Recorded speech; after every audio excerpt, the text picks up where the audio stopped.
and equations. As we heard there, I love equations. And I thought I'd wear this t-shirt here. This beautiful equation here is basically all about electromagnetism, all in a nutshell. So when you switch on your TV, you're playing with your phones, it's all electromagnetism that's at work there. And on the back, another great hero of mine, by the way, that was James Clerk Maxwell who did that thing there. Albert Einstein was the other guy that I admired there. And that's basically general relativity in a nutshell. Isn't that exciting?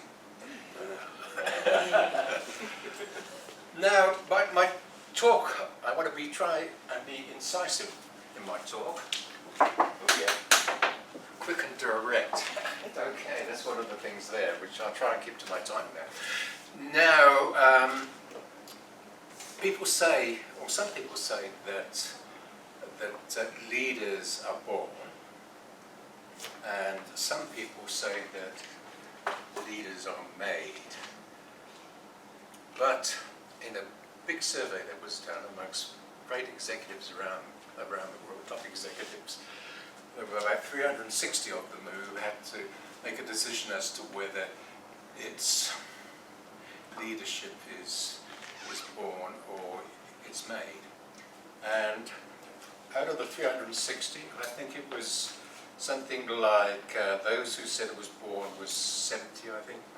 Those who said it was made was in the majority, and the balance. So in other words, it's a little bit, it's one way or the other. And in a nutshell, this is my if you want to be a leader, there's only three things you have to worry about. Your styles: autocratic, delegative, and democratic. And somewhere in that band there, you can go out in the different directions, and then you're the perfect leader. That's in a nutshell. But what I want to talk about is people that have influenced me personally. One person I know very well, or knew very well, unfortunately passed away beginning of this year. His name's Philip Lloyd. He was my first boss, after I finished my PhD and started work. And he was the director of what was called the Metallurgy Laboratory of the Chamber of Mines Research Organisation. He was some character, I must admit there. Let me tell you a little bit about him, because he certainly had a huge influence on my thinking. He's got several PhDs. 1 week after I joined, he took me up into the mountains, the Maluti Mountains, where he had set up a ski lodge, and he was the one who introduced snowmaking to the Maluti Mountains. Anybody gone skiing in the Maluti Mountains by any chance? Nobody. Well, you're really missing out there. Now, the other thing that he was very good at, he was the first guy to compete in South Africa, to compete in the Monte Carlo rally. But there were so many things that I really loved about his style there. Oh, by the way, I forgot to mention, he was a part of the team on climate change that won a Nobel Prize. But he didn't get along all that well because he turned out to be a climate skeptic.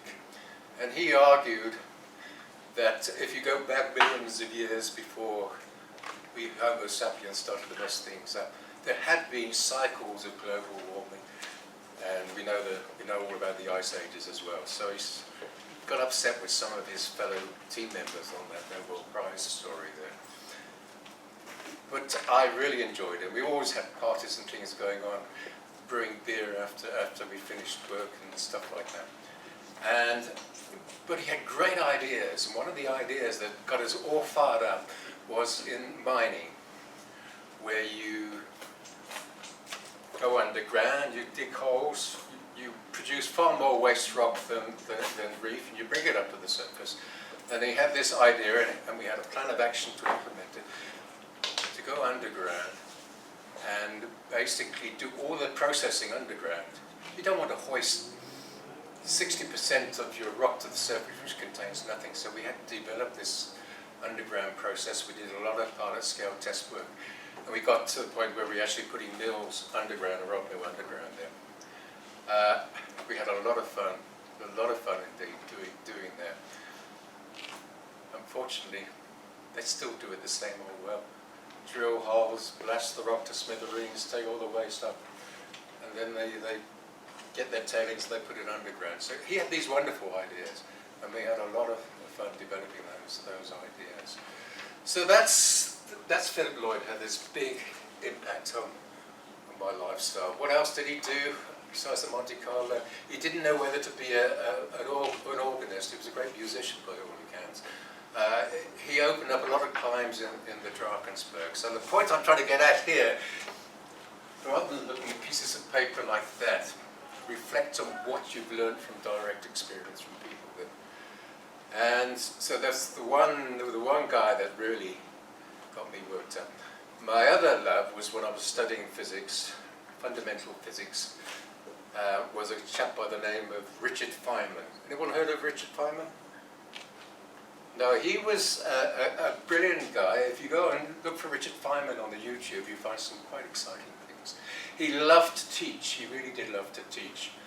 And in the 1960s, when I was an undergraduate, he came out with 3 volumes of lectures in physics, which you can download today.